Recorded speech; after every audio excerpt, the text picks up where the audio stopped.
Okay, today we have the Hoffman Richter. I think that's how you say it.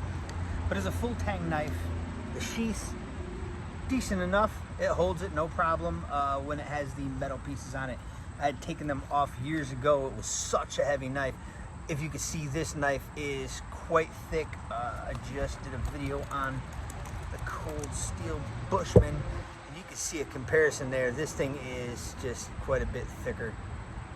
It's a real tough blade.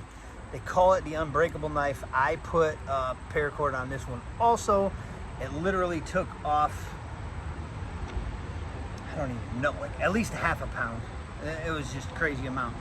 This one has a spot where you can reach up on it if you had to do some fine stuff. If you wanted to do any kind of regular feather sticking stuff, this one holds a pretty good blade too. Look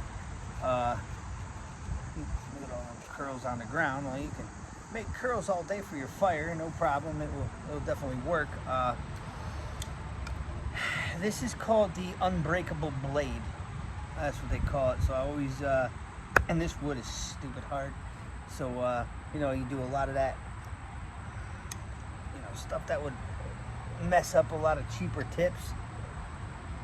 And this thing has no problem with any kind of stabbing stuff. It's got a little bit more to, poke stuff with, kind of that drop point style blade. Really does feel pretty good in the hands. If you needed something as far as like a survival knife that would probably not break. I haven't really done any real batoning. That's what I should do. I should baton with it. I don't know that I really did too much batoning with this thing, but it's so stinking small. Do you really want to baton with that? That's like a hatchet thing, or a bigger blade and you don't have a hatchet or an axe or whatever you're thinking you're going to end up needing.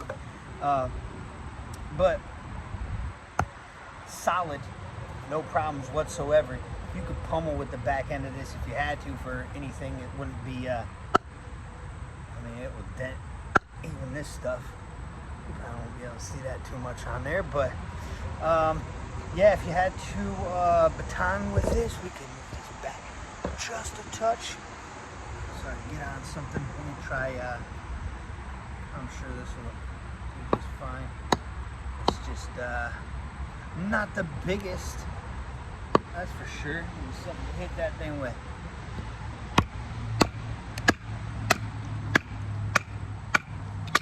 Not the biggest, but yeah, no problem there.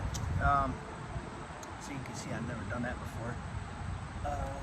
And I have had this for, oh, there she goes, chasing a squirrel across there. This dog is a maniac.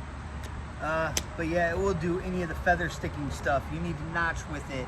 A little bit of a shorter package compared to a bigger Bushman. You could use that defensively. It's got that jimping or grip, whatever you'd like to call right here. And you could do some work with this. I would definitely feel okay using this. And like I said, it held the blade just for quite some time. I have not really done an extreme amount with this.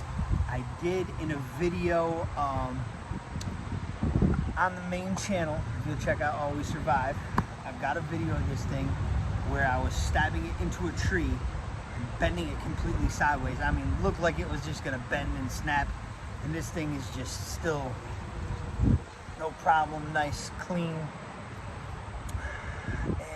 Both this one and that cold steel Bushman are kind of budget options, but it'd be better to have one of these than nothing. It's kind of how I feel, because I mean, either one of these do work. You can chop stuff. This one's obviously got a little bit more leverage to it. This one's obviously a little bit thicker, more of like a bushcrafty style knife, and yeah, I don't know. It works.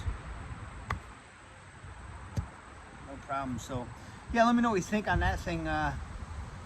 It's an interesting knife. I did not like the metal handles on there. That's why I took that off. And these are I think my only two blades that I have paracord on them. But there's a ton of different stuff you can look up on how to wrap them and how to make them tight and everything like that. But yeah, check it out. Let me know what you think. first time here, give us a follow if you would, and maybe a thumbs up if you liked the video, and let me know what you think about that thing. Let's take a look at that case one more time. Hoffman's Richters. The unbreakable knife. It's crazy. Stab it in there. You don't want to do this with a lot of cheap knives, but look at how I'm digging the holes out of that. Maybe I'll do it a little bit here.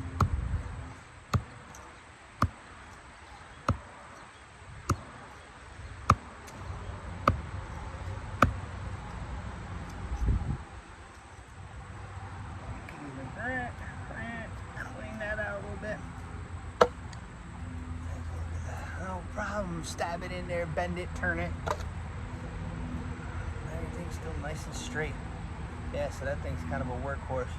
Let me know what you think. Say bye-bye, Tika. Tika, say bye-bye. Have a good day.